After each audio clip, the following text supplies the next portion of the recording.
Hi everyone.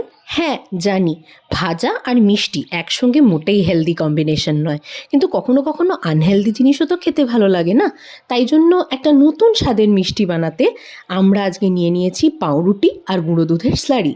পাউরুটিটার মধ্যে অল্প অল্প করে গুঁড়ো দুধের স্লারি দিয়ে আমরা পাউরুটিগুলোকে ভালো করে মেখে নিচ্ছি, যার পর জিনিসটাকে একটা মণ্ড বানিয়ে চটকে চটকে বেশ সফট বানিয়ে নিয়েছি, ঠিক যেরমভাবে ছানা মাখা হয়। তারপর তার মধ্যে দিয়ে দিয়েছি খানিকটা কোকোয়া পাউডার, এই 1.5 চামচ মতো। তারপর সেটাকে আবার ভালো করে মেখে নিয়ে বানিয়ে নিয়েছি গোল গোল বল, জাস্ট লাইক পান্তুয়া। বলগুলো তৈরি করার পর ভেতরে দিয়ে দিয়েছিলাম কিছু চকো চিপস, যাতে টেস্টটা আরেকটু ভালো লাগে।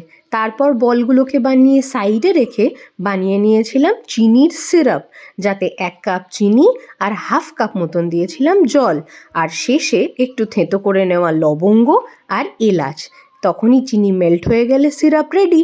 অন্যদিকে বড় কড়াইয়ে সাদা তেল দিয়ে সেটাকে ভালো করে গরম হতে দেওয়া হয়েছে, আর তেল গরম হয়ে যাওয়ার পর আমাদের আগে থেকে বানিয়ে রাখা বলগুলো তাতে ফ্রাই করে নিয়েছি।